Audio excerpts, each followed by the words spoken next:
내용들이 있거든요. 그런 중요한 부분들은 좀 어려운 내용이 나올 수 있다는 점 좀 양해를 해주시고요. 혹시 강의를 이렇게 들으시다가 궁금하신 점 있으시면은 채팅창에 좀 올려주세요. 그러면 제가 한 마지막에 그 질문들에 대해서 이제 답변하는 그런 그 시간을 네, 갖도록 하겠습니다. 네, 그러면 오늘도 이제 준비한 자료를 보면서 시작을 해보도록 하겠습니다. 그 밸런스 위드인, 네, 이쪽부터 이제 보시면 될 것 같습니다. 그래서 오늘 밸런스 위드인부터 시작을 해보도록 하겠습니다.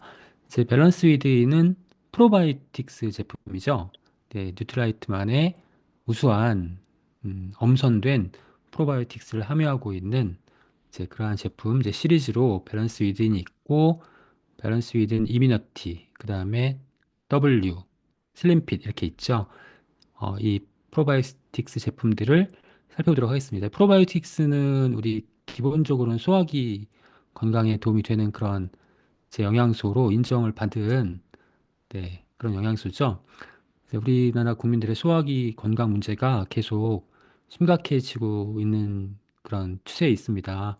뭐 각종 식도염, 위염 같은 장염 같은 염증도 있고요. 또 뭐 과민성 대장 증후군도 많이 증가하고 있고 염증성 장질환 과 같은 뭐 자가 면역 질환도 많고 또 특히 대장암 같은 경우도 많죠.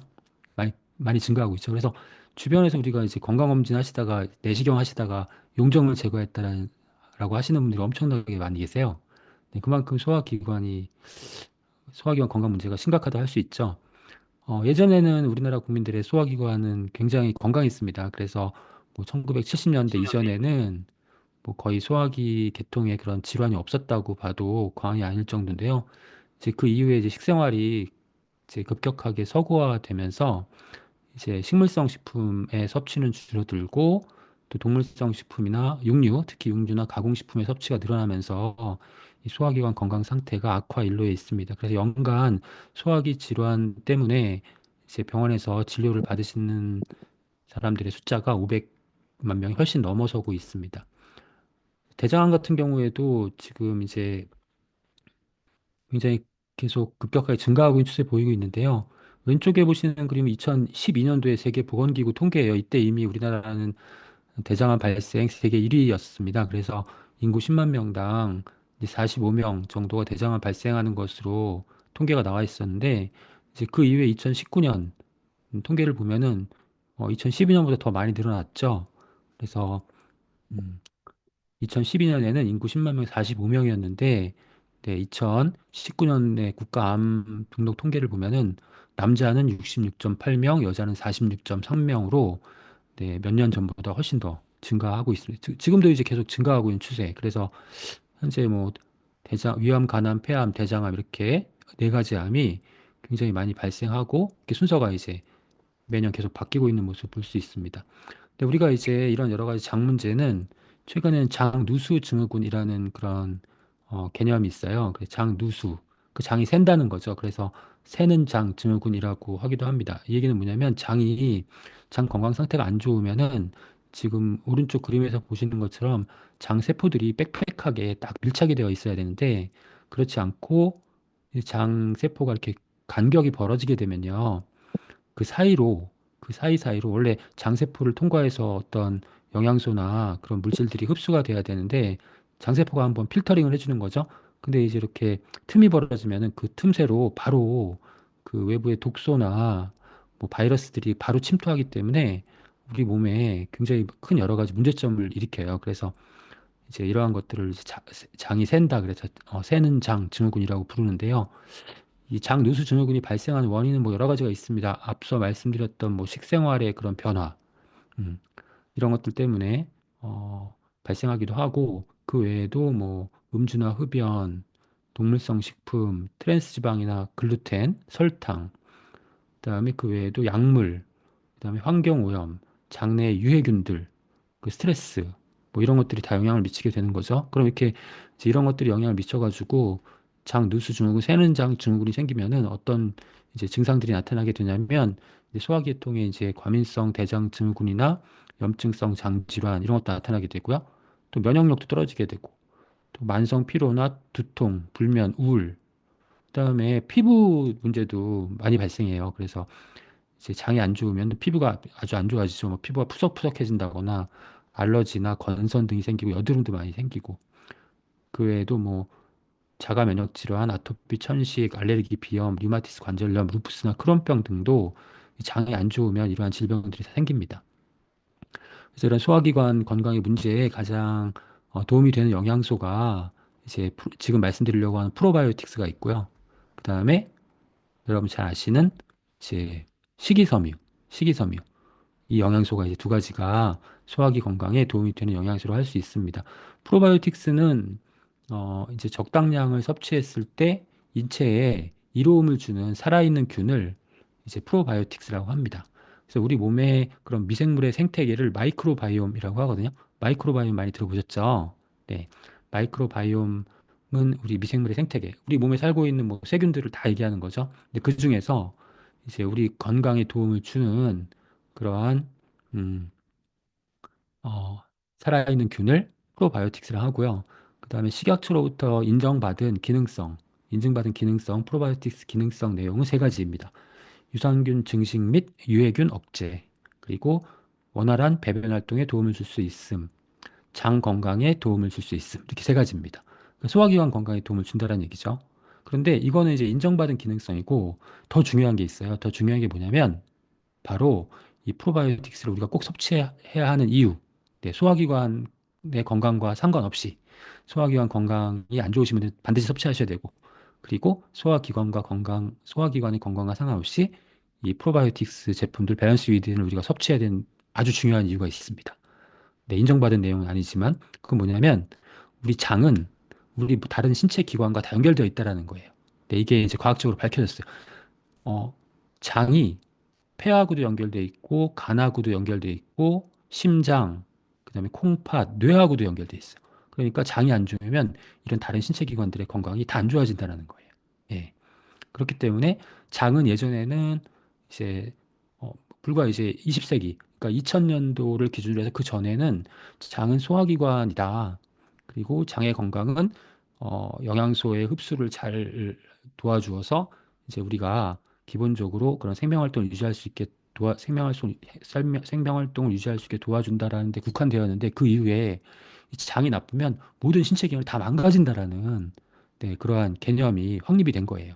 그래서 장이 그만큼 중요하다라는 겁니다.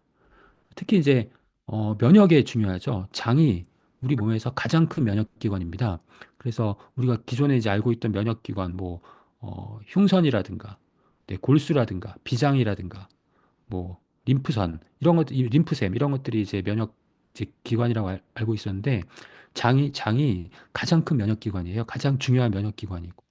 그래서 이제 장 폐축, 이제 장과 폐가 연결되어 있다는 개념인데 이게 무슨 얘기냐면 장에 이제 그 가장 큰 면역기관이기 때문에 장에 면역세포가 다 밀집되어 있고 여기서 또 면역기관도 있고 면역 물질도 장에서 다 만들어져요. 그런데 이렇게 장에서 만들어진 면역 물질이 혈관이나 림프관을 통해서 우리 몸 전체로 다 확산이 되겠죠. 그래서 우리 몸 전체의 면역 기능이 좋아지는 거예요. 그 장이 건강하면 우리 몸 전체의 면역 기능이 좋아진다. 그러니까 이 장 건강, 프로바이오틱스는 면역과 아주 밀접한 관련이 있다는 것들을 꼭 기억하셔야 됩니다. 그래서 이제 대표적으로 장이 건강하면 폐에서 면역 기능이 이제 향상이 되기 때문에 폐 감염이 줄어들 수 있다. 근데 폐로 감염되는 게 다 줄어들어요. 근데 우리가 21세기에 들어와가지고 여러 가지 그런 감염병들이 많이 등장했잖아요. 뭐 예를 들면 최근에는 코로나가 있었고 그 전에 뭐 신종플루나 메르스나 뭐 조류독감이 이런 게 굉장히 많았잖아요. 이런 것들이 다 폐 감염이거든요. 그런데 장이 건강하면은 폐 감염이 네, 감소한다. 네, 폐에서 훨씬 더 잘 방어할 수 있게 된다라는 그런 연구 결과들이 이제 계속 발표가 됐습니다. 그래서 우리가 앞으로도 이제 어떤 변종 바이러스가 나와서 이제 우리가 그런 폐 감염에 또 시대에 또 살 수도 있잖아요. 그거를 예방하기 위해서는 이 장을 건강하게 유지하는 게 도움이 된다.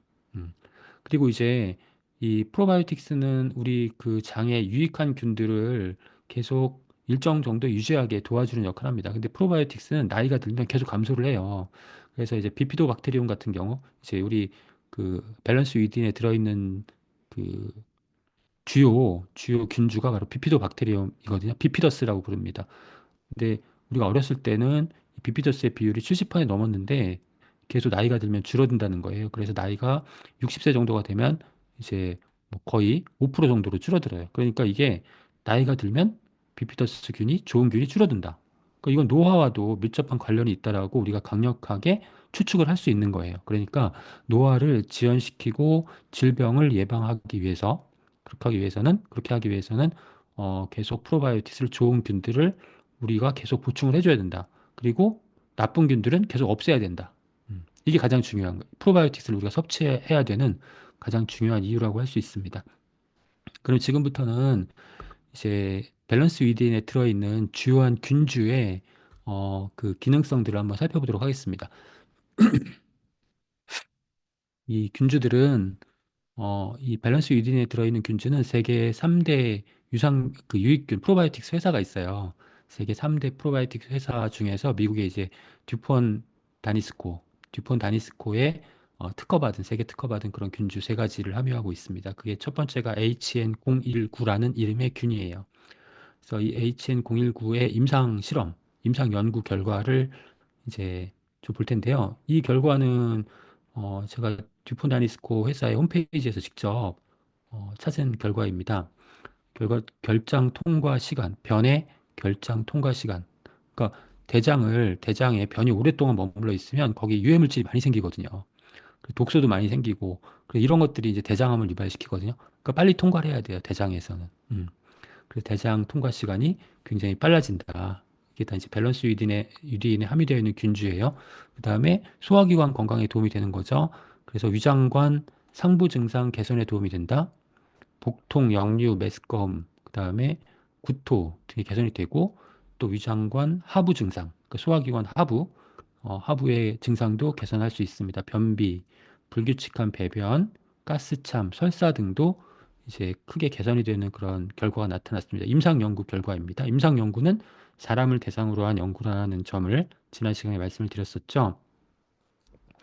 그다음에 이제 우리가 항생제를 사용하면 부작용으로 설사를 할 수 있거든요. 그런데 항생제가 유발시키는 설사도 감소시키고 또 설사의 지속 시간도 떨어뜨려 준다는 그런 임상 연구 결과입니다. 그다음에 설사 관련 증상에서도 이제 복부 팽만, 그다음에 발열, 복통 등도 줄어들고, 그다음에 C 디피실리균이라고 있어요. 이 C 디피실리균은 유해균이에요.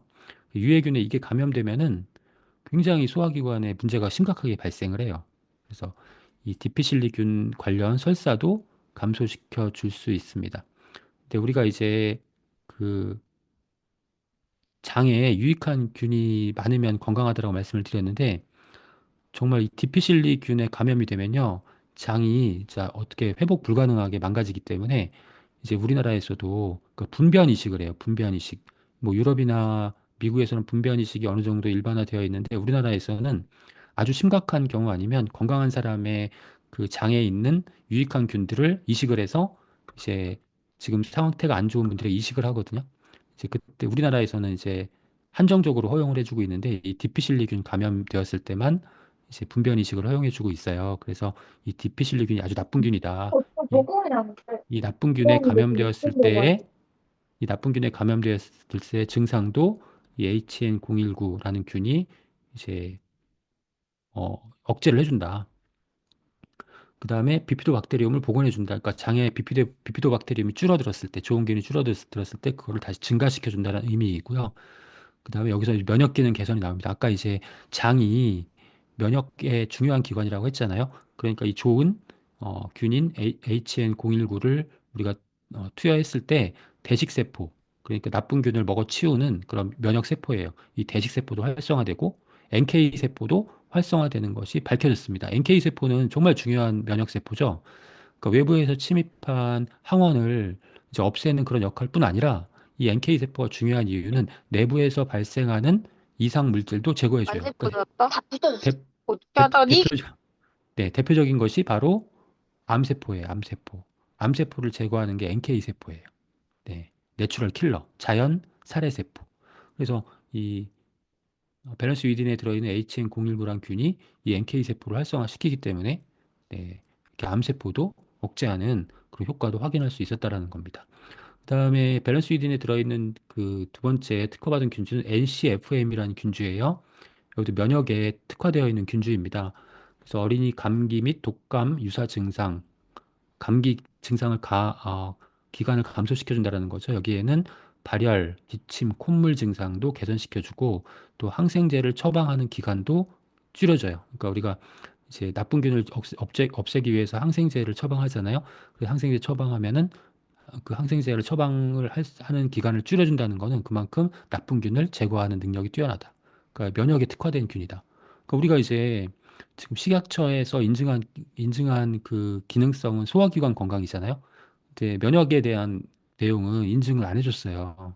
그래서 우리가 이제 광고로 이제 면역에 프로바이오틱스가 면역에 도움이 된다라고 이렇게 광고로 표현할 수는 없는데 이제 강의에서 이렇게 과학적인 그런 근거를 가지고 말씀을 드릴 수가 있는 거죠.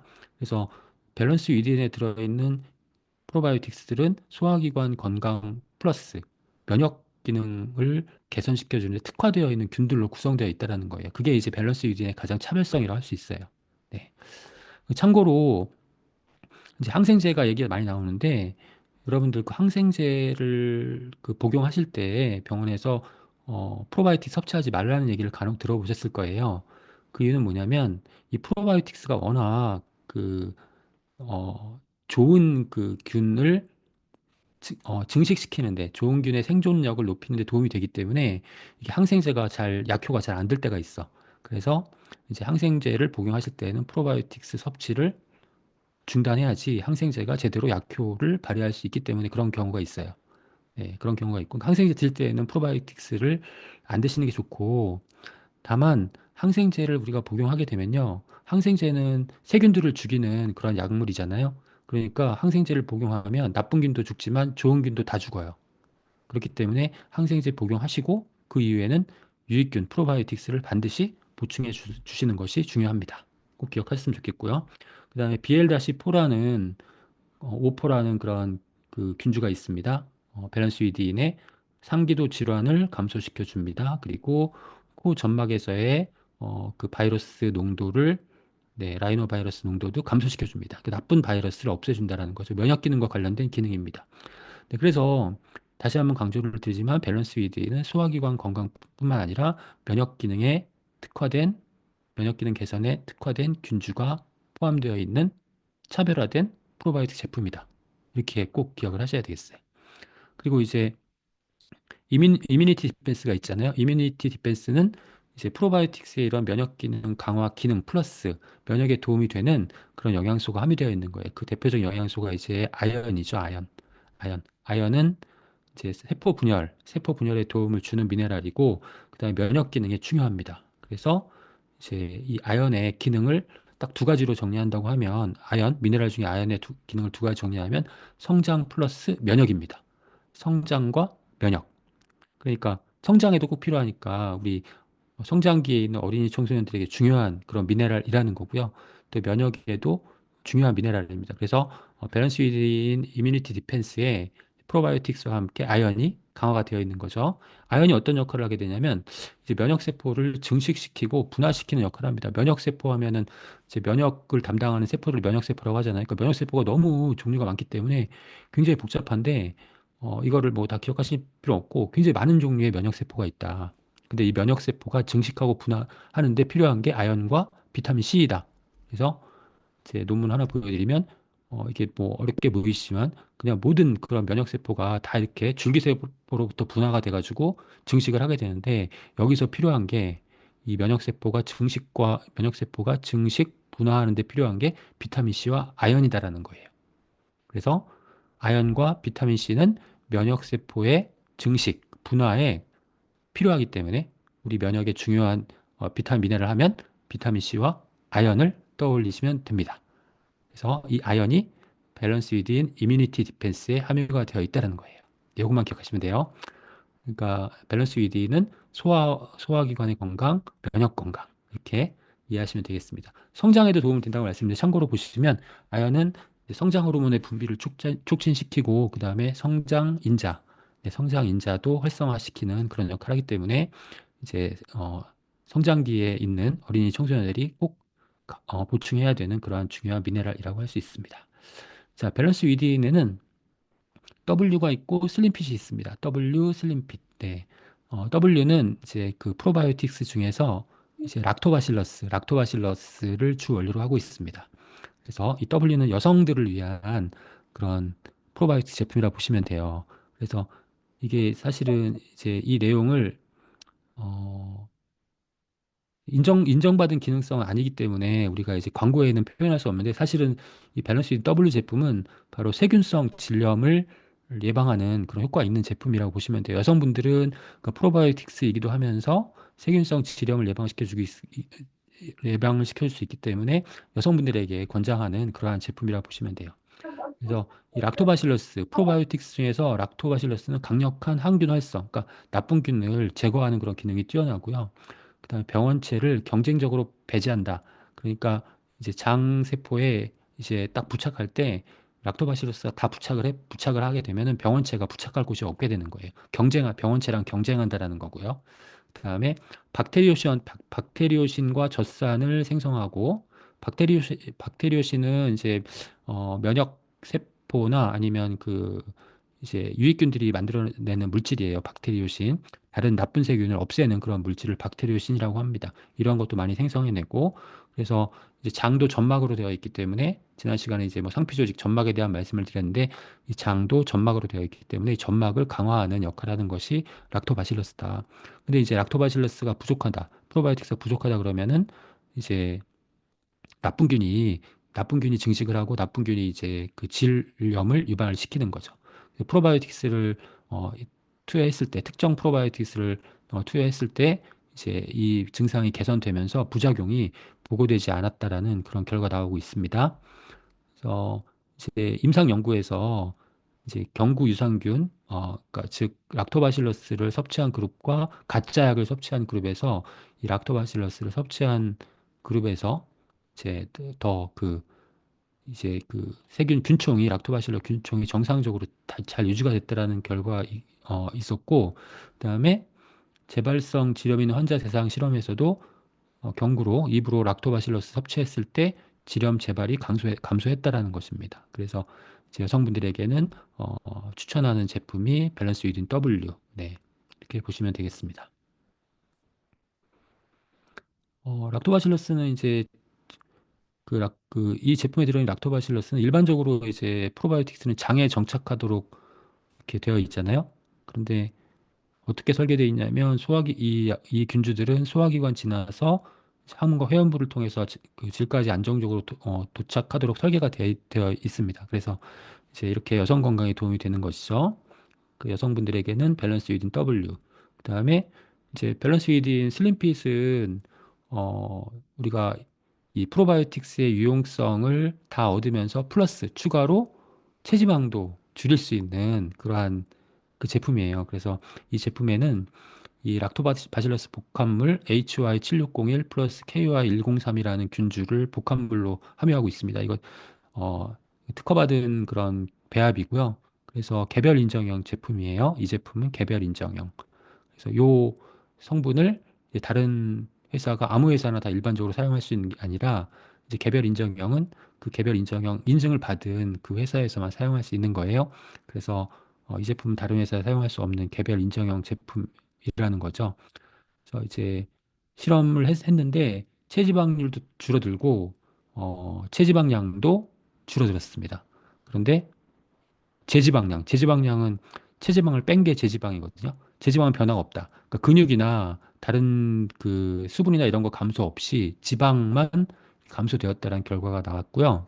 그다음에 10주차 동안 섭취하니까 몸무게가 약 11% 감소했고, 그다음에 몸무게 증가하는 정도가 38% 감소했다라는 결과가 나왔고요.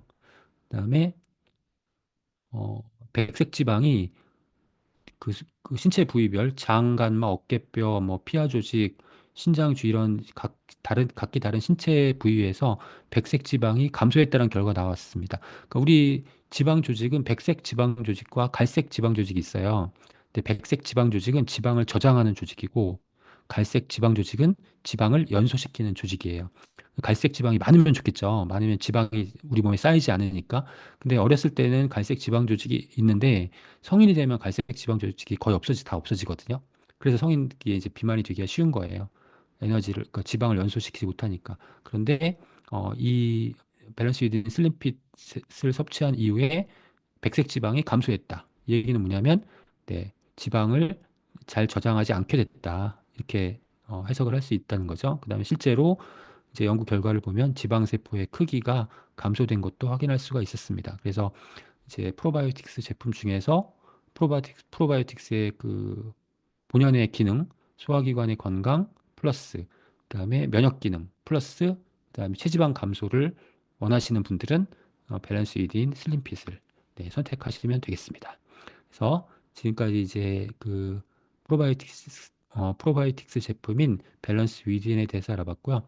그다음에 우리 마일랩 마이크로바이옴 있죠? 마일랩 마이크로바이옴은 네, 이거는 실제로 각각의 개인들의 장 특성, 그 장에 어떤 균이 어떻게 분포되어 있는가를 실제로 파악을 한 다음에 가장 그 적합한 그런 프로바이오틱스를 제공을 하고 그래서 실질적으로 장 건강이 개선된 것도 확인하고 네, 이렇게 디자인된 제품이 이제 마일랩이라고 할 수 있습니다. 처음에 이제 다 아시는 바와 같이 이제 변을 보내서 검사를 다 한 다음에 이제 그 검사 결과에 따라서 가장 적합한 프로바이오틱 섭취하고 그다음에 섭취를 쭉 하신 다음에 그 이후에 결과를 보는 거예요. 결과를 보는데 여기서 이제 어떤 결과들이 나오냐면 두 가지 중요한 결과가 나와요. 마일랩에서는 두 가지 중요한 결과가 나오는데 첫 번째가 장내 미생물 다양성 1번, 두 번째는 포스트바이오틱스 2번. 이 두 가지가 증가하는 것으로 나옵니다. 장내 미생물 다양성이 증가하고 포스트바이오틱스 중에서 단쇄지방산이 증가한다. 이렇게 두 가지가 나옵니다. 이 두 가지가 중요한 거예요. 네. 포스트바이오틱스는 음, 이제 우리가 좋은 균을 아까 프로바이오틱스라고 한다고 말씀을 드렸잖아요. 그 좋은 균의 먹이가 되는, 그러니까 이 좋은 균의 증식 인자, 먹이가 되는 거를 프리바이오틱스라고 해요. 프리바이오틱스. 대표적인 게 식이섬유예요. 식이섬유. 그 식이섬유가 프리바이오틱스. 이 식이섬유를 프로바이오틱스가 잘 이용해가지고 대사를 해서 새로운 물질을 만들어내거든요. 그게 포스트바이오틱스. 그래서 순서대로 보면 프리바이오틱스, 식이섬유. 그다음에 이 식이섬유를 유익균인 프로바이오틱스가 이용을 하고 대사를 해서 만들어내는 산물이 포스트바이오틱스. 대표적인 게 단쇄지방산. 그래서 이제 이 마일랩을 실제로 경험을 하시게 되면은 그 결과가 두 가지. 장내 미생물 다양성이 증가하고 그다음에 포스트바이오틱스 단쇄지방산이 증가한다. 그럼 이 두 가지가 의미하는 게 뭐냐? 우리가 건강한 그런 장 상태를 이제 판단하는 그 기준 지표가 뭐냐면 이 두 가지예요. 바로 장내 미생물 다양성과 포스트바이오틱스. 그러니까 장내 미생물 다양성이 감소하게 되면요. 면역 질환, 그러니까 크론병이나 궤양성 대장염, 제1형 당뇨, 알러지 등과 같은 이러한 질환이 많이 생깁니다. 다양성이 감소하면. 그러니까 여기서 다양성이라고 하는 거는 좋은 균의 다양성. 그 좋은 균이 골고루 여러 가지 종류가 골고루 잘 분포해야 된다는 것을 의미하는 겁니다. 그리고 이렇게 장내의 미생물 다양성이 감소하면 대사질환, 비만이나 제2형 당뇨가 증가합니다. 암도 증가합니다. 그래서 이 장내 미생물 다양성이 증가한 결과가 나왔다라는 것은 그만큼 장 상태가 크게 개선되었다는 것을 의미합니다. 장내 미생물 다양성 중요하고요. 두 번째는 포스바이오틱스, 네, 단쇄지방산입니다. 단쇄지방산은 이렇게 장세포가 빽빽하게 아까 장 누수증후군 할 때 말씀드렸잖아요. 장세포가 빽빽하게 밀착되어 있는 이 상태를 유지하는 데 도움을 줍니다. 그래서 그 사이로 유해 바이러스나 아니면 독소, 이제 염증 물질들이 직접 우리 몸으로 침투하는 것을 막아주게 도와주는 거고요. 그다음에 장내 환경을 단수의 지방산이잖아요. 산이기 때문에 산성 상태로 유지를 하면서 유익균은 보호해주고 유해균은 제거해주는 그런 효과를 기대할 수 있게 합니다. 포스트바이오틱 단수의 지방산이요. 그다음에 장 운동도 활성화시켜주기 때문에 원활한 배변 활동에 도움이 되고 그다음에 단수 지방산이 이렇게 생성이 되면은 칼슘이나 마그네슘 등과 같은 미네랄을 잘 흡수할 수 있게 도와줍니다. 미네랄 흡수 촉진하고 그다음에 이 단쇠지방산이 대장에서 흡수가 되거든요. 흡수가 돼서 간으로 갑니다. 간으로 가면 간에서 콜레스테롤 합성 경로를 억제합니다. 이 얘기는 무슨 얘기냐면 우리 몸에 콜레스테롤 수치가 높아지는 것도 막아준다. 음. 그다음에 이 단세지방산은 교감신경 활성화하고 에너지 대사를 촉진시키기 때문에 지방의 축적도 줄여준다. 네, 지방의 축적도 줄여준다. 이건 이제 비만이 될 가능성도 그만큼 낮아진다라는 거죠. 네. 그래서 단세지방산 이렇게 다양한 그 유용성이 지금 밝혀졌기 때문에 우리가 이 프로바이오틱스를 섭취한 이후에 개선 상태를 평가할 때 단세지방산이 얼마나 증가했는가를 보는 겁니다. 네. 그래서 마일랩 이렇게 이용을 하시면은 장내 미생물 다양성과 그다음에 어, 네, 이 포스바이오틱스 단순 지방산이 증가하기 때문에 우리 건강에 크게 도움을 줄 수 있다라는 거예요. 네, 이게 바로 마일랩 마이크로바이옴의 차별성이라고 보시면 되겠습니다. 참고로 우리가 이제 다이어트 하실 때에도요, 이 다이어트 비만이 되는 원인 중에 하나가 뭐냐면 비만 원인균이라고 들어보셨죠? 비만 원인균. 근데 프리보텔라나 펌비큐티스 같은 균들이 많으면 비만이 돼요. 비만. 왜냐하면 이 프리보텔라 퍼미큐티스 같은 균, 나쁜 균이죠. 나쁜 균들이 걔네들이 주로 원하는 게 지방이거든. 지방. 지방을 원해요. 그 지방을 원하기 때문에 지방이 필요하다는 신호를 보내고 장세포에서 뇌세포에 신호를 보내는 거예요. 장에서 얘네들이 지방을 원한다. 그럼 뇌에 와가지고 뇌가 지방을 섭취하게끔 또 다른 호르몬을 보내는 거죠. 뭐 그렐린 같은 거, 식욕 자극 호르몬 이런 것도 보내고. 네, 그러니까 내가 지방을 먹고 싶어지게 되는 거죠. 나쁜 균이 많으면 식욕까지 조절이 되는 거예요. 음. 내가 지방을 먹고 싶고 단 것을 먹고 싶은 게 아니라 내 장 속에 있는 세균이 나를 조종한다. 그러니까 어떻게 해야 되겠어요? 그러니까 이런 균들은 없애고 네, 좋은 균들을 계속 대체를 해줘야 되겠죠. 네, 그래서 중요하다. 그리고 아까 말씀드렸던 비만 원인균들을 없애고 다시 좋은 균으로 대체하면 그 다음에 다이어트가 더 훨씬 더 쉽게 진행될 수 있습니다. 그 비만 원인균을 제거하는 게 다이어트의 중요한 한 방법이라는 점도 기억하셨으면 좋겠습니다. 네, 다음에는 이제 칼맥디에 대해서 알아보겠습니다. 칼맥디, 뭐 칼슘과 마그네슘이죠, 당연히. 네, 칼슘은 뭐 워낙 다 많이 잘 알려진 영양소이기 때문에 뼈의 건강에 우선 기본적으로 필요하고 그 외에도 혈액 응고나 신경 전달, 근육의 수축과 이완, 뭐 이런 등등 여러 가지 기능을 합니다. 근데 가장 중요한 역할은 칼슘의 역할은 당연히 이제 뼈의 건강이겠죠. 근데 우리가 이제 우리나라 그 국민들이 골다공증이 굉장히 많잖아요. 나이가 들어가면 골다공증이 이제 급격하게 증가하게 되는데 나이에 따른 그 골밀도를 변화를 보는 거예요. 이 빨간색이 이제 골밀도예요.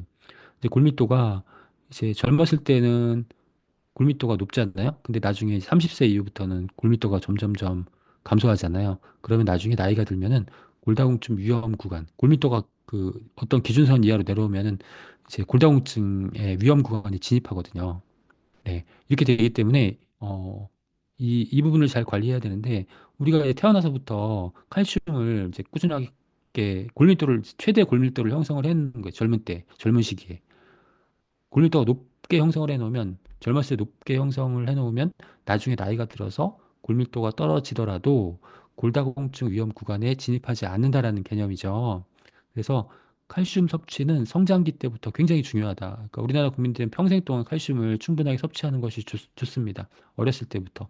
권장량 이상으로 더 많이 섭취해야 됩니다. 그래야지 최대 골밀도를 형성하고 나중에 나이가 들어서도 골다공증 위험에서 네, 좀 자유로울 수 있다. 그래서 칼슘이 중요한 거고요. 근데 우리가 이제 칼슘도 미네랄이기 때문에 미네랄들은 우리 몸에 이제 그 적정량이 유지가 돼야 돼. 너무 많아도 안 되고 너무 적어도 안 돼요. 그래서 항상성, 그러니까 적정한 상태, 정상 상태를 유지하는 게 중요합니다. 그래서 우리 몸의 칼슘은 99%가 뼈와 치아에 존재합니다. 뼈와 치아에 존재하고 1%가 1%가 어디에 존재하냐면 혈액 중에 존재합니다. 혈액 체액에 존재합니다. 그런데 이 99%의 칼슘, 뼈와 치아에 존재하는 99%의 칼슘이 뭐 한 10%가 줄었어. 그러면 이제 뼈가 좀 약해진다는 것뿐이지 사람이 내가 죽진 않잖아요. 네, 칼슘이 그만큼 한 10% 줄어도 죽진 않잖아요. 뼈와 치아에 있는 칼슘은 뼈가 좀 약해지는 거죠. 근데 혈액 중에 존재하는 1%의 칼슘은 조금만 줄어도 사람이 죽어요. 살 수가 없어. 그러니까 우리 몸은 이 뼈에 있는 칼슘의 양은 크게 신경을 안 써. 이 혈액 중에는 1%의 칼슘은 항상 그 상태를 유지하도록 다 시스템이 딱 돼 있는 거예요. 그러니까 이 혈액 중에 칼슘이 많아지면은 어떻게 해야 되겠어요? 이 많아진 걸 빨리 칼슘을 뼈로 보내야겠죠. 네, 뼈로 이제 보냅니다. 뼈로 보내서 뼈에 이제 칼슘을 막 이제 밀어 넣는 거죠. 반대로 이제 혈액 중에 칼슘이 부족했어. 부족해지면 그때는 어떻게 돼야 돼요? 그럼 빨리 채워넣어야지. 칼슘 어디서 채워넣냐면 뼈에서 빼오는 거예요. 이 뼈에서 이제 칼슘을 빼와가지고 이제 부족한 혈액 중에 칼슘을 보충해주면서 유지를 하게 하는 거죠. 네.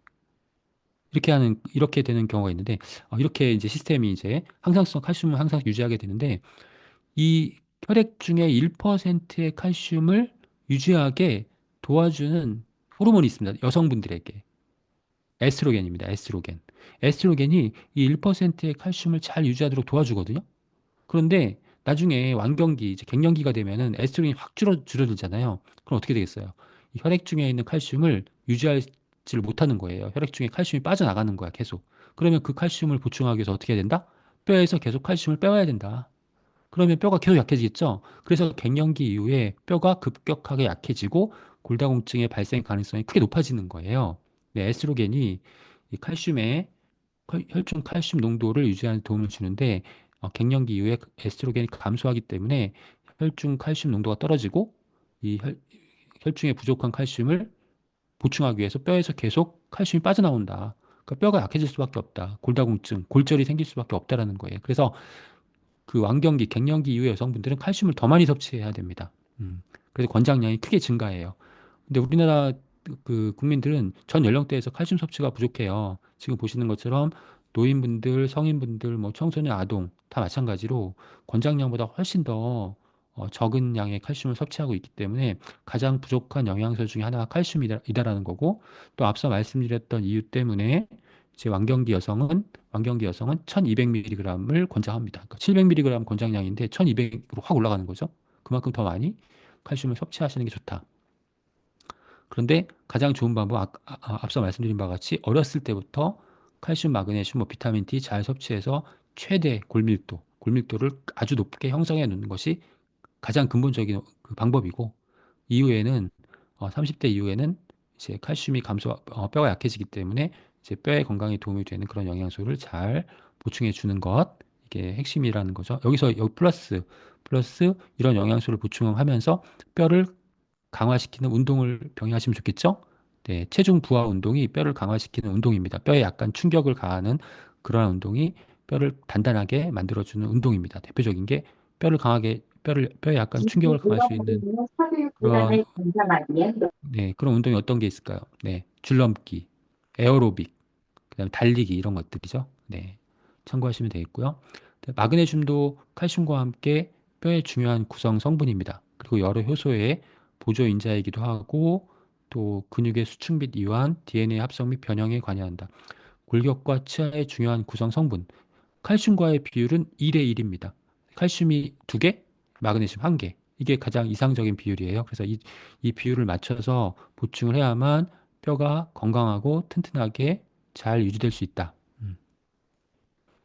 참고로 이제 칼슘과 마그네슘 뭐 인도 있고 뭐 단백질도 있고 여러 가지 그런 뼈를 구성하는 성분들이 있잖아요. 이런 성분들이 무조건 많으면 좋겠지만 이렇게 많다고만 좋은 건 아니고 다양한 성분들이 잘 딱딱하게 잘 결합할 수 있게 도와주는 그런 영양소가 있죠. 네, 잘 결합하게 도와주는 영양소 비타민 K입니다. 비타민 K. 비타민 K는 뼈를 직접 구성하진 않지만 뼈를 구성하는 다양한 성분들이 잘 결합할 수 있게 도와주는 역할을 하는 것이 비타민 K다. 참고로 알아두시면 되고요. 자, 마그네슘은 이제 근육 수축과 이완에 관여하고 신경 조절에 필요하기 때문에 운동 전에 섭취하시면 근육을 부드럽게 풀어주어서 부상 위험을 감소시킬 수 있고요. 운동 후에는 네, 근육이 충분한 휴식을 할 수 있게 도와주기 때문에 근손실 및 근육통, 경련 예방에 도움이 됩니다. 그리고 마라톤 하시는 분들이 마그네슘을 섭취하시거든요. 이제 근육의 그런 어떤 그 정상적인 근육 활동, 또 근육의 그런 어떤 피로 이런 것들을 줄이게 섭취하시는 경우도 있지만 마그네슘은 우리가 에너지를 생성하잖아요. 그 에너지를 일정 정도, 일정 상태로 어느 정도 유지할 수 있게 도와주는. 그러니까 우리 몸에서는 지금 에너지가 계속 생성이 되는데 그 에너지를 바로바로 다 쓰는 게 아니라 뭐 어느 일정 시간 동안 딱 저장을 해놓을 수 있거든요. 여기에 꼭 필요한 게 마그네슘이에요. 음. 마그네슘이 그 에너지 발생 형태인 ATP와 딱 결합을 해가지고 ATP가 일시적으로 저장할 수 있게끔 도와줘요. 그러니까 뭐 지구력 향상이라든가 에너지가 많이 필요한 시간이 오래 걸리는 그런 작업이나 운동을 하시는 분들에게 마그네슘이 필요하죠. 네, 마그네슘은 효소의 구성 성분, 우리 몸에서 이제 다양한 그런 화학 반응이 일어나는데 그런 화학 반응을 잘 일어날 수 있게 도와주는 게 효소이고 마그네슘 그러한 효소의 구성 성분이기 때문에 마그네슘이 부족하면 우리 신체 내에서 여러 가지 다양한 생명 활동을 위해서 필요한 그런 여러 가지 반응들이 잘 일어나지 않게 됩니다. 그래서 신진대사가 전반적으로 저하되고 우리 몸에 적절한 제대로 된 기능이 잘 이루어지지 않을 수 있습니다. 네, 앞서 말씀드렸던 운동 능력 향상에 필요하고요. 그 다음에 혈당을 조절하는데 필요하기 때문에 대사 증후군에도 필요하고, 그 다음에 우리 마그네슘은 스트레스 해소 미네랄이라고 합니다. 네, 마그네슘 섭취하시면은 네, 우울, 불안, 감정 장애도 네, 낮춰줄 수 있고요. 수면의 질, 그 다음에 인지 기능 개선에도 도움이 되는 그런 미네랄 마그네슘이 굉장히 중요하죠. 그 다음에 신경 전달, 신경 조절에 관여하기 때문에 이제 신경 그 계통의 문제 중에 하나가 이제 뭐 예를 들면 그 경련 같은 거거든요. 그러니까 우리 근육 경련이라든가 아니면 이렇게 안면도 근육이죠. 안면 근육 경련. 그 눈가나 뭐 입에 이제 그 경련이 일어났을 때 그럴 때 마그네슘 부족일 경우도 있습니다. 그러니까 그때는 한번 마그네슘을 보충해 주시는 것도 이제 권장을 하는 것이죠. 다음은 비타민 B군입니다. 비타민 B군. 네. 뭐 지난 시간에 비타민 뭐 미네랄 일부를 했었고 그다음에 항산화 영양소, 식물 영양소에 대해서 말씀을 드렸는데 비타민 B군은 다루지 않았었어요. 그래서 지금 이 초이스에 나와 있는 순서대로 이제 비타민 B, 이제 비타민 B 플러스 있고 이스트 B 뭐 아이언 폴릭 플러스도 아이언 폴릭이 이제 엽산이잖아요. 그 엽산과 아이언, 그 철분이 결합되어 있는 그런 건강기능식품이죠. 그래서 이제 비타민 B군 제품에 같이 포함시켰습니다. 비타민 B의 역할을 볼까요? 비타민 B는 우리가 지금 보시는 그림은 이제 에너지가 만들어지는 과정이에요. 그래서 뭐 이게 뭐 중요한 건 아닌데 에너지가 뭐 예를 들면 포도당을 가지고 당분을 가지고 우리가 에너지를 만들잖아요. 그래서 에너지를 이제 당분이 세포 내로 들어가서 세포 안에 그 에너지 생성 기관이 미토콘드리아에서 에너지로 만들어지는 거잖아요. 근데 여기서 중요한 건 뭐냐면 비타민 B가 그 각각의 에너지로 전환되는 각각의 단계에서 다 비타민가 필요하다라는 거예요. 비타민 B군이. 그러니까 에너지가 제대로 잘 만들어지려면 비타민 B군이 반드시 있어야 된다. 탄수화물이나 단백질이나 지방 대사에 비타민 B가 필요하다라고 하는 이유죠. 그러니까 이런 에너지 대사에 비타민 B가 없으면 에너지가 잘 만들어지지 않는 거예요. 그러니까 에너지는 우리가 생명 활동에 필요하는 그 우리가 생명 활동에 사용하는 게 다 에너지잖아요. 음식물을 지방, 단백질, 탄수화물을 다 에너지로 바꾸는 거잖아요. 근데 이 에너지가 잘 안 생기면 어떻게 되겠어요? 쓸 에너지가 없으니까 항상 피곤한 거죠. 에너지 내가 활력 넘치게 이렇게 생활할 수가 없는 거예요. 그 만성 피로, 네, 만성 피로에 빠지시게 되는 거죠. 그리고 에너지가 생성이 안 된다. 예를 들면 지방 같은 게 빨리빨리 에너지로 바뀌어야 되는데 이게 잘 안 바뀐다. 비만이 되는 거예요. 그러니까 비타민 B는 에너지 활성화에 도움이 되기 때문에 활기 넘치는 그런 피로 회복에 도움이 되고 그다음에 지방도 연소시키는 데 필요하기 때문에 이렇게 그 다이어트 하실 때 비타민 B는 반드시 필요하죠. 네. 비타민 C와 함께. 이렇게 비타민 B가 에너지 대사에 관여를 하는 이유는 비타민 D가 효소에 어, 중요한 역할을 하기 때문에 그렇습니다. 우리 몸에서 여러 가지 반응을 일으키는데 도움을 주는 물질이 효소라고 하죠. 효소. 소화효소, 대사효소. 소화효소는 소화를 잘, 소화가 잘 되게 도와주는 그러한 역할을 하는 게 소화효소죠. 단백질 분해효소, 지방 분해효소, 탄수화물 분해효소. 이런 게 다 효소라는 거예요. 대사효소, 소화효소, 그다음에 대사. 소화효소는 소화를 잘 하게 도와주는 효소가 소화효소. 대사효소는 그 외에 우리 몸의 다른 그 여러 가지 그 우리 몸에서 일어나는 반응을 잘 일으키게 도와주는 게 대사효소. 이런 효소가 이제 어떻게 구성되어 있냐면 효소는 전효소와 보조인자로 구성되어 있다. 효소는 단백질이에요. 단백질과 플러스 보조인자가 결합을 해야 돼요. 그래서 이 보조인자는 비타민 B 유도체이거나 아니면 미네랄들이에요. 그래서 우리가 이제 이 조효소로서 역할을 하는데 우리 몸에 만들어진 효소는 이제 불활성 효소라고 합니다. 그러니까 잘 작동을 안 해. 작동을 안 하는 효소예요, 원래는. 그러니까 그냥 놔두면 작동을 안 하는 거예요. 어떤 화학 반응이 우리 몸에 반응이 일어나도록 도와주질 않아. 도와주질 않는데 여기 비타민 B가 딱 결합을 하면 이 효소를 활성화시키는 거예요. 그래서 효소가 이제 그때부터 비타민 B와 결합해서 도움을 받으면서 그때부터 이제 효소로서의 기능을 하게 되는 거죠. 그 효소가 이제 여러 가지 그런 대사나 그런 뭐 소화나 이런 부분에 작동을 하게 되는 것이기 때문에 비타민 B가 없으면 효소 활동이 제대로 이루어지지 않는다. 효소 활동이 제대로 이루어지지 않는다. 그래서 비타민 B군이 중요하다라는 것이죠. 그다음에 비타민 B가 또 중요한 이유는 우리가 이제 단백질을 섭취하면 거기 이제 단백질 중에 아미노산이 있잖아요. 그 아미노산은 대사되는 과정에서 메티오닌이라는 아미노산이 대사되는 과정에서 호모시스테인이 많이 생겨요. 호모시스테인이 많이 생기면 이 호모시스테인은 혈액의 점도를 상승시키는 물질이기 때문에 이제 혈액 흐름을 방해하게 됩니다. 그래서 심혈관계 질환의 원인이 돼요. 심혈관계 질환의 원인이 돼. 혈액이 잘 안 흐르니까 동맥경화도 생길 수 있고 혈압도 높아질 수 있고 심장에 부담을 주겠죠. 근데 이 호모시스테인이 그 원인 물질이에요. 이 호모시스테인 없애는 게 비타민 B군이에요. 그래서 비타민 B군 중에 엽산, 그다음에 비타민 B6, 비타민 B12, 비타민 B12 이 세 가지가 호모시스테인을 없애서 혈액순환을 잘하게 도와주고 그다음에 심혈관계 건강에 도움을 준다. 그러니까 비타민 B군 중에 이 세 가지는 심혈관계 건강, 혈액 흐름에 도움을 주는 그런 비타민 B군이라고 기억하시면 되겠습니다. 그러니까 비타민 B도 우리 심혈관계 건강에 꼭 필요한 거죠. 그다음에 이제 엽산이 이제 비타민 B군의 일종이거든요. 그 엽산은 이 세포 분화에 굉장히 중요한 역할을 합니다. 세포 분화에 중요한 역할을 하기 때문에 엽산의 중요성, 네, 엽산이 정상적이면 태아가 잘 정상적으로 성장할 수 있는데 부족하게 되면은 이제 세포 분열을 잘 진행이 안 되기 때문에 조산이나 또 체중 미달이나 성장 지연이 발생할 수 있고 심각할 경우에 아주 결핍되었을 때는 뭐 이제 정상적으로 그 세포 분열이 일어나지 않잖아요. 그러니까 이제 장애가 발생하는 거죠.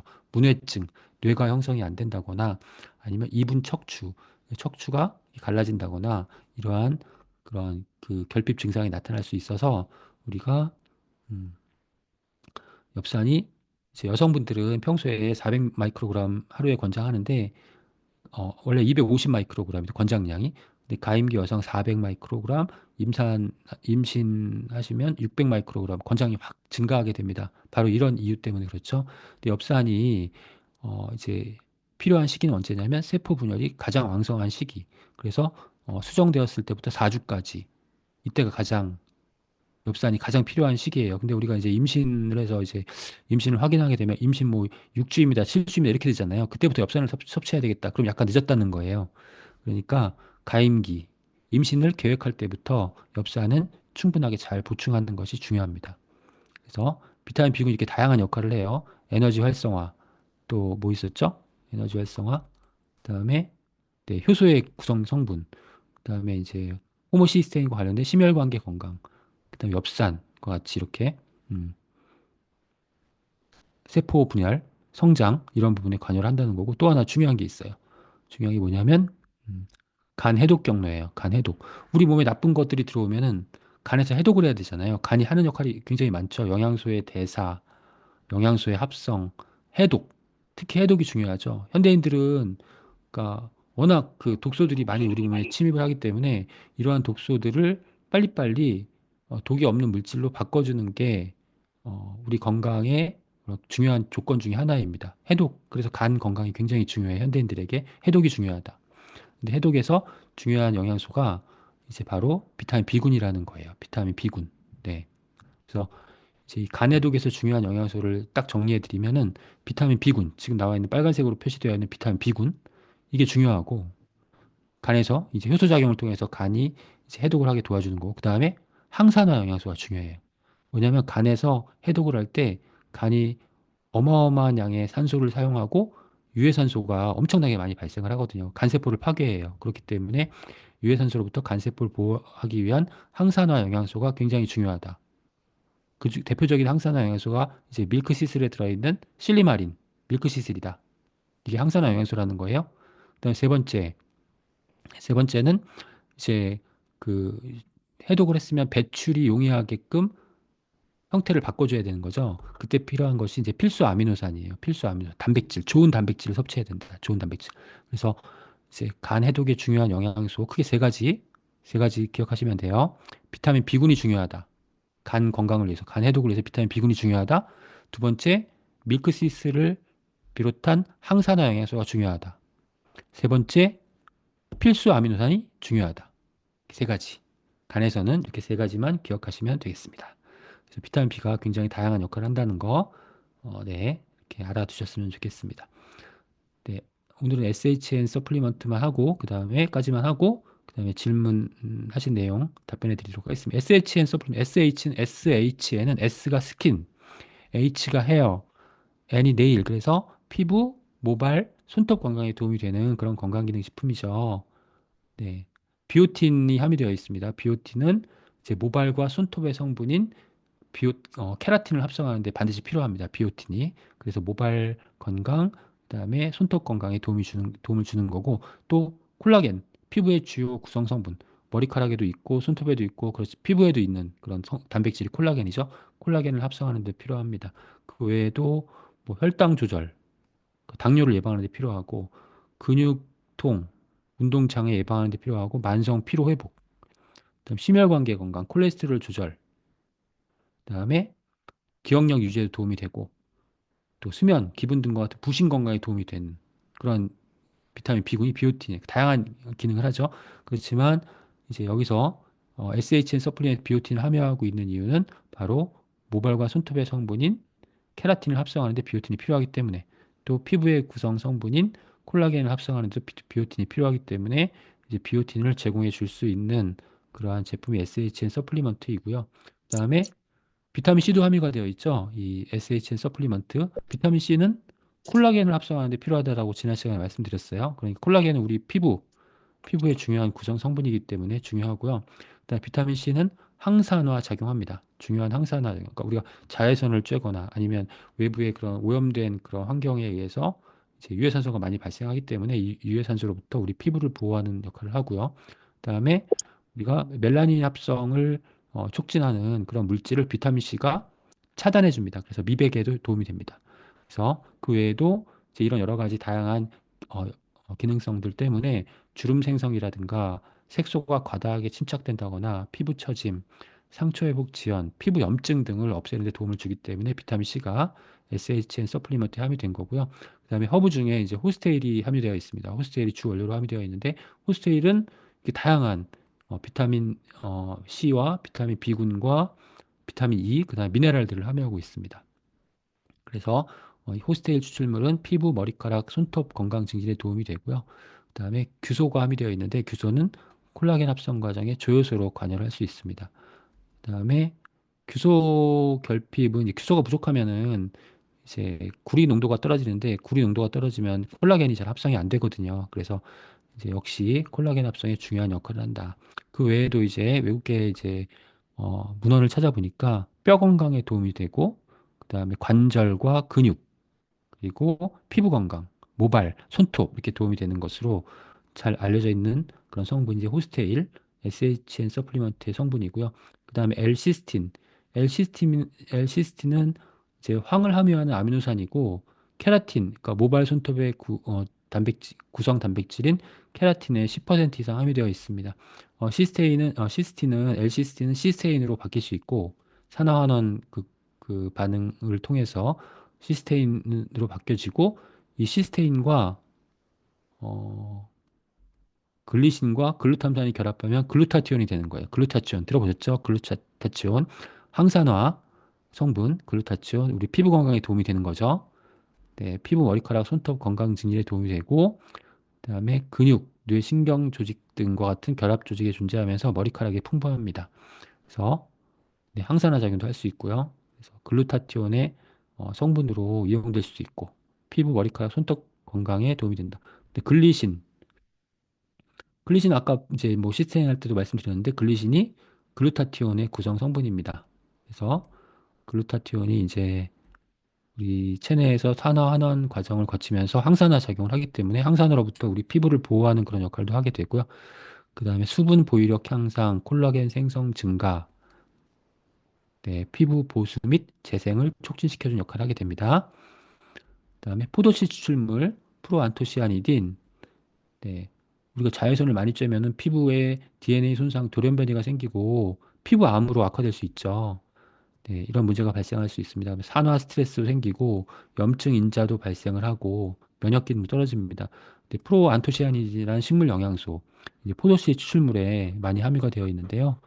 이 프로안토시아니드는 네, 생체 내 항산화 활성, 네, 조직의 산화 손상 방지, 지질 산화 감소에 도움이 됩니다. 그래서 역시 이제 피부를 우리가 이제 산화로부터 보호하는 그러한 대표적인 그 식물 영양소가 프로안토시아니딘, 포도씨 추출물, SHN 서플리먼트에 네, 주 원료로 함유되어 있고요.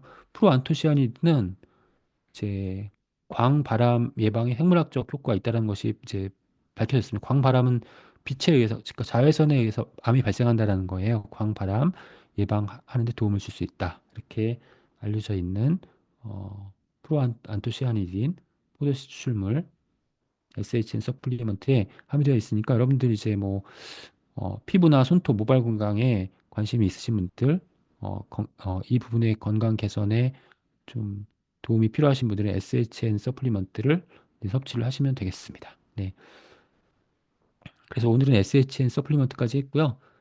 다음 주는 이어서 이제 판토블렌드, 뭐 그 외에 그 이후에 뭐 프로틴 굉장히 중요하죠. 네, 프로틴에 대해서도 쭉 정리해보고 그 외의 제품들에 대해서도 이렇게 쭉 초이스에 나온 순서대로 한번 쭉 알아보고 훑어보도록 하겠습니다. 네, 오늘 경청해 주셔서 감사드리고요. 그러면 혹시 제가 채팅에 혹시 질문이 있는지 한번 보겠습니다. 질문 있으시면 신장 이식 어머니께서 신장 이식 후 면역 억제제를 드시는데 지금 밸런스 위드인 365를 드시는데 설명 중에 항생제를 드시면 같이 복용하지 말라고 하시는데 면역 억제제와 밸런스 위드를 같이 복용해도 될까요? 그러니까 면역 억제제와 밸런스 위드인을 그러니까 면역 억제제를 드시는 그 중에는 프로바이오틱스는 그 면역에 영향을 미치기 때문에 같이 병용 섭취를 는 피하시라고 말씀을 드립니다. 네, 왜냐면 신장 이식을 했다는 것은 이게 내 면역 체계가 그 다른 분의 신장을 외부에서 온 물질로 인식해서 이제 면역이 너무 이제 잘 작동을 하지 않게 되면은 이제 문제가 발생할 수 어요 근데 이 프로바이오틱스는 아까 말씀드렸듯이 이 면역 기능을 강화시키는 그런 기능성이 갖고 있기 때문에 이제 면역 억제제를 섭취하시는 기간 중에는 네, 프로바이오틱스를 보충하지 않으시는 게 좋다는 게 일반적인 의학계의 견해이고요. 항생제 같은 경우에는 아까도 말씀드렸지 항생제 약효를 떨어뜨릴 수 있다고 했잖아요. 그러니까 항생제 드실 때에는 프로바이, 프로바이오틱 드시지 마시고 항생제를 드시면 네, 장내에 좋은 균도 다 사멸되잖아요. 그러니까 항생제를 섭취하신 다음에 안 드실 때 항생제를 이제 안 드시는 그 시기에는 프로바이오틱스를 보충해 주시라는 그런 그런 말씀을 드릴 수가 있을 것 같고요. 그다음에 이제 방광염이 자주 재발하는 W는 이제 그 염증 자체가요.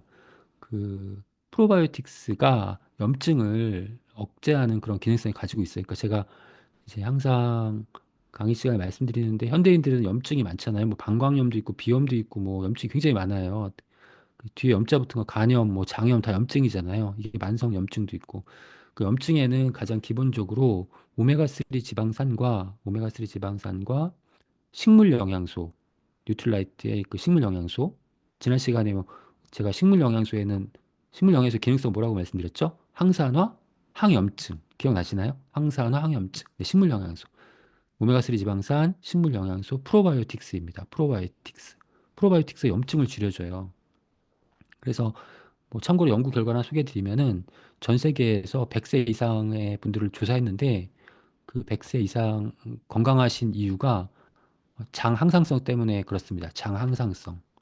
장내에 장이 건강한 상태가 유지가 된다는 거예요. 그래서 봤더니 염증 수치가 젊은 사람들하고 거의 똑같은 수준으로 유지가 되고 있었습니다. 그 100세 이상의 건강하신 분들이. 그 염증이 증가하면 이제 그만큼 노화가 촉진된다라는 거고, 근데 건강하게 나이 드신 분들은 염증 수치가 낮다. 근데 염증 수치가 왜 낮은가 봤더니 바로 장내에 프로바이오틱스 비율이 굉장히 높다라는 거예요. 그 프로바이오틱스와 염증 수치가 관련이 있습니다. 그리고 포스바이오틱스 아까 말씀드렸던 포스바이오 단쇄지방산 수치도 높았어요. 그러니까 이 프로바이오틱스가 염증을 네, 없애는데 좋고요. 그리고 이제 W 같은 경우에는 아까 지렴에 대해서 말씀드렸는데 그렇기 때문에 이제 프로바이오틱스가 함유된 네, 그 락토바실러스가 함유된 그 W가 도움이 될 수 있고 방광염 여성분들이라면 방광염에 도움이 될 수 있을 것 같습니다. 네. 그런 그 메커니즘에 의해서 염증을 줄이고 네, 그다음에 그 염증을 일으키는 나쁜 균을 없애는 그러한 관점에서 보면 필수 아미노산이 종류가 여러 가지로 알고 있는데 조금 더 자세히 알 수 있을까요? 아, 필수 아미노산은 단백질의 구성 성분이 아미노산이잖아요. 네, 단백질이 우리가 먹는 단백질, 뭐 고기, 콩 이런 거 먹으면 이 우리 소화효소에 의해서 이제 분해가 돼요. 아미노산 단위로 분해가 돼요. 그러니까 단백질은 아미노산으로 구성되어 있다. 근데 아미노산 중에서 우리 몸에서 만들어지는 아미노산이 있고 우리 몸에서 만들어지지 않는 아미노산이 있어요. 근데 우리 몸에서 만들어지는 아미노산은 우리가 굳이 섭취할 필요가 없잖아요. 그래서 비필수 아미노산을 부르고 이제 우리 몸에서 만들어지지 않는 아미노산은 반드시 음식물을 통해 섭취해야 되기 때문에 필수 아미노산이라 부릅니다. 그래서 우리 몸을 구성하고 있는 단백질은 20가지 아미노산으로 되어 있는데 20가지 아미노산 중에서 9가지가 필수 아미노산이고 11가지가 비필수 아미노산이에요. 9가지가 필수 아미노산. 이 9가지 아미노산은 반드시 음식물로부터 섭취가 되어야 합니다. 근데 비필수 아미노산 중에서 한두 가지가 현대인들이 부족하기 때문에 얘네 한두 가지가 필수로 다시 분류되기도 합니다. 그래서 필수 아미노산은 반드시 외부의 그 단백질로부터 보충을 해줘야 되는 그런 아미노산이다. 그래서 이런 부분들은 이제 필수 아미노산에 대해서는 다음 시간에 뉴트리 프로틴 하니까요. 뉴트리 프로틴에서 이 필수 아미노산 제가 자료를 만들어 놨는데 필수 아미노산은 또 어렵고 종류가 많고 시간이 많이 걸리기 때문에 뺐는데 네, 간단하게 다음 주에 그 필수 아미노산에 대해서 간단하게만 설명드릴 수 있도록 준비하겠습니다. 감마 GPT가 60인데요. 160인데, 감마 GPT가 160인데, 그 다음에 질문이 없으시네요.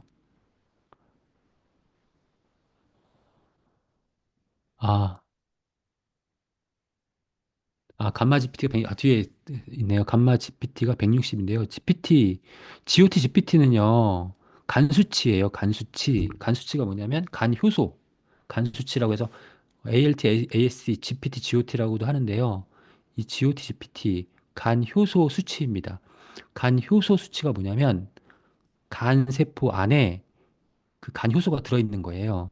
그래서 간 세포에서 여러 가지 해독이라든가 영양소의 대사가 진행될 때 간 세포 내에서 그 대사를 도움을 주는 그 효소가 간 효소예요. 근데 간 효소가 높아지는 경우가 있단 말이에요. 높아졌다. 이게 왜 높아지냐면 간 세포 안에 있던 그 간 효소가 간 세포가 파괴가 되면요. 그 간 효소가 어디로 나와요? 혈액으로 흘러나오죠. 혈액으로 흘러나와요. 그래서 혈액 검사해가지고 이 효소치가 확 올라갔다. 이거 뭐냐면 가- 어, 감마 GPT가 확 올라갔다. 이거 뭐냐면 간 세포가 다 파괴됐다라는 거거든요. 그러니까 간 세포가 간이 건강하신 분들은 그 효소가 간 세포 안에 들어있기 때문에 효소치가 낮게 나와요. 이 정상 범위보다 낮게 나와요. 정상이라고 간 세포가 건강하다라고 판단하는 건데 혈액 검사했더니 효소치가 확 높게 나왔다. 이건 간 세포가 파괴되어서 그 안에 있던 효소가 혈액으로 다 나왔다는 거거든요. 이게 간이 망가졌다는 얘기입니다. 효소치가 없다는 거. AST, ALT로 나오기도 건강검진 하시면 ALT, AS로 나오기도 하고 혹은 똑같이 GOT, GPT 이거 약자 약간 틀린데 GOT, GPT로 나오기도 합니다. 그래서 간세포가 파괴되어 있다는 거. 간세포를 빨리 재생시키는 게 좋다. 네, 그래서 아까 말씀드렸던 그 비타민 B군과 밀크시슬을 비롯한 항산화 영양소와 그다음에 필수 아미노산 말씀드렸잖아요. 이 필수 아미노산을 잘 보충을 해주시고 또 하나 여기 중요한 게 있어요. 이게 너무 어려워서 제가 뺀 건데 프로바이오틱스가 중요해요. 프로바이오틱스가 여기서 또 나와요. 나와야 돼요, 원래는. 왜냐하면 간에서 해독을 열심히 해가지고 노폐물, 다 찌꺼기를 이제 배출을 해야 되잖아요. 근데 장 상태가 안 좋으면 이 찌꺼기를 다시 장에서 재흡수를 해요. 다시 간으로 보낸단 말이에요. 그러니까 간신히 기껏 해독을 해가지고 노폐물을 밖으로 내보내야 되는데 그 노폐물이 다시 장에서 흡수가 돼가지고 장간순환이라고 하죠. 장에 흡수가 돼서 간으로 되돌아간단 말이에요. 간이 이중으로 부담을 받게 되잖아요. 간이 더 안 좋아지는 거예요. 장이 안 좋으면 간이 더 안 좋아져요. 그래서 이 간이 안 좋으신 분들은 간에 관련된 영양소를 잘 보충해 주시고 플러스 프로바이오틱스 반드시 섭취해야 돼요. 프로바이오틱스 섭취해야만 내 간의 부담을 덜어줄 수 있다는 거예요. 이거 꼭 기억하셔야 돼요. 그리고 간이 안 좋으신 이유가 뭐 단백질을 많이 섭취해서 간이 안 좋아진다. 이건 잘못된 얘기고요. 단백질 때문에 간이 안 좋아지는 게 아니라 지방 때문에 간이 안 좋아지는 거예요. 지방과 독소 때문에 간이 안 좋아지는 거고 단백질 때문에 간이 안 좋아지는 게 아니에요. 대신 지방이나 독소 때문에 간이 안 좋아지면 단백질은 제한해야 돼요. 이걸 거꾸로 알고 계시는 분들이 많아. 다시 한번 말씀드리면 지방과 독소 때문에 간이 망가지면 단백질은 제한해야 돼요. 왜냐하면 그때 단백질 들어가면 간에 부담이 되니까. 그렇지만 단백질 때문에 간이 안 좋아지는 게 아니에요. 아까 간의 건강을 위해서 비타민 B군과 밀크시슬을 비롯한 항산화 영양소와 필수 아미노산이 필요하다. 필수 아미노산은 단백질이잖아요. 그 단백질은 평소에 좋은 단백질을 잘 섭취해야지 간을 건강하게 유지할 수 있다라는 거예요. 네. 참고로 알아두시면 돼요. 그 간이 지금 건강하신 분들은 좋은 단백질을 섭취하셔야 돼요. 단백질을 피하는 게 아니라. 근데 나쁜 단백질 섭취하시면 안 돼. 뭐 돼지고기나 뭐야, 네, 치맥이나 이런 거 섭취하시면 안 돼요. 통풍 환자에게 좋은 영양소는 뭐가 있을까요? 네, 통풍 환자도 이거 통풍은 관절염의 일종이에요. 관절염, 염. 그래서 이 관절염이 이 염증이잖아요, 염증. 그러니까 염증이 아까 필요한 거 오메가3 지방산, 그다음에 뭐 프로바이오틱스, 식물 영양소 이거 다 채소 이런 거 다 중요하죠. 통풍 관절염이니까. 근데 통풍은 단백질로 분류되는 퓨린이라는 그 퓨린 단백질이 우리 체내에 들어가서 퓨린이 대사가 이상하게 진행되면서 대사가 이제 잘못된 거죠. 요산이 되면서 요산이 관절에 축적돼 가지고 급격 아주 그 강렬한 통증을 느끼게 하는 통풍이라서 통풍 환자들은 퓨린이 함유된 음식을 네, 피하시는 게 좋아요. 그러니까 통풍 환자에게 좋은 영양소는 염증에 좋은 영양소, 그 다음에 식물성 식품. 이게 통풍 환자에게 좋은 영양소고 제한해야 될 영양소는 퓨린이 함유되어 있는 식품들, 맥주, 그다음에 동물성 지방, 그러니까 오메가3 등푸른 생선. 등푸른 생선은 고등어 이런 데에 퓨린이 많단 말이에요. 그 등푸른 생선 드시면 퓨린이 많기 때문에 들어가면 요산이 더 많이 생기기 때문에 통증이 악화된단 말이죠. 그 등푸른 생선 피하셔야 돼.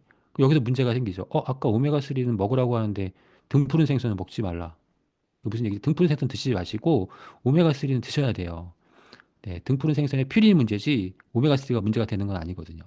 아시겠죠? 등푸른 생선에 등푸른 생선에서 우리가 오메가3만 빼서 섭취하면 된다는 얘기예요, 결론은. 근데 등푸른 생선 먹으면 그중에 오메가3만 들어오는 게 아니라 퓨린이 들어오니까 그게 이제 유산이 나빠진다는 거죠.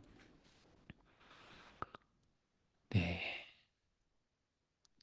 크론병도 자가 면역 질환이에요. 크론은 이제 우리 크론병은 소화기관 입에서부터 항문까지 이 소화기관 전체에 염증이 생기는 병인데 자가 면역 질환이에요. 자가 면역 질환. 크론병은 자가 면역 질환이기 때문에 여기 뭐 쇼그린 증후군도 마찬가지. 자가 면역 질환이기 때문에 이게 면역을 조절하는 그러한 영양소가 필요하다라는 거죠. 근데 자가 면역 질환은 뭐 쇼그렌 증후군, 뭐 크론병, 뭐 궤양성 대장염, 뭐 갑상선 기능 저하 다 저거거든요. 지난번에 말씀드렸듯이 다 자가 면역 질환, 루푸스 뭐 다 자가 면역 질환은 현대의학이 아직까지 원인과 치료법을 발견하지 못했습니다. 그러니까 불치의 영역이에요. 그래서 제가 말씀드릴 수 없는 부분인데 이제 면역 계통에 문제가 됐다라는 거잖아요. 자가 면역 질환. 근데 자가 면역 질환은 면역에서 문제가 됐는데 면역이 문제가 뭐가 됐냐면 면역이 너무 세다라는 거예요. 면역이 너무 세다. 그러니까 자가 면역 질환, 과민 면역 반응 이런 거 있잖아요. 과민 면역 반응, 아토피, 알러지, 천식이 있잖아요. 근데 자가 면역 질환은 너무 면역이 너무 세가지고 우리 몸을 외부의 그 나쁜 물질로 침입한 나쁜 물질 그 오인해가지고 공격을 해서 파괴시키는 거거든요. 그러니까 면역이 필요 이상으로 너무 이상하게 강해졌다라는 거거든요. 그래서 면역은 우리가 면역을 얘기할 때 면역이 무조건 면역이 강해야 돼. 이거 잘못된 얘기라는 거예요. 면역이 강하면 안 돼. 면역은 적절하게 유지가 돼야 돼. 그래서 면역을 얘기할 때는 면역 밸런스라고 해요. 이뮤니티 밸런스. 이뮤니티 밸런스 혹은 이뮤니티 레귤레이션. 조절을 해야 된다는 거예요. 조절. 면역을 잘 조절해야 된다. 적절하게. 그러니까 선천 면역과 후천 면역의 균형, 체액성 면역과 세포성 면역의 균형이 중요하다는 거예요. 밸런스가 중요하다는 거예요. 그래서 이 면역의 밸런스에 도움이 되는 영양소가 바로 네, 프로바이오틱스, 그 다음에 비타민 미네랄이라는 거예요. 비타민 미네랄, 프로바이오틱스라는 거예요. 음, 비타민 미네랄. 그 면역에 좋다는 어떤 우리가 그 예로부터 전해 내려오는 그 민간 요법에 나오는 그러한 뭐 그런 것들 이런 것들은 면역을 균형 있게 조절하는 것보다는 특정 면역 세포나 특정 면역 물질을 증가시키는 데 초점이 맞춰져 있어요. 그래서 그런 성분보다는 비타민, 미네랄, 프로바이오틱스 등은 면역 조절에 도움을 주는 그런 영양소라는 것들이 밝혀지고 있기 때문에 그런 것들을 좀 보충해 주시면 좋아요. 비타민, 미네랄, 프로바이오틱스. 네. 그래서 오늘은 네, 여기까지 해야 될 것 같습니다. 다음에 또 다음 시간에 또 질문해 주세요. 그럼 또 제가 답변해 드리도록 하겠습니다.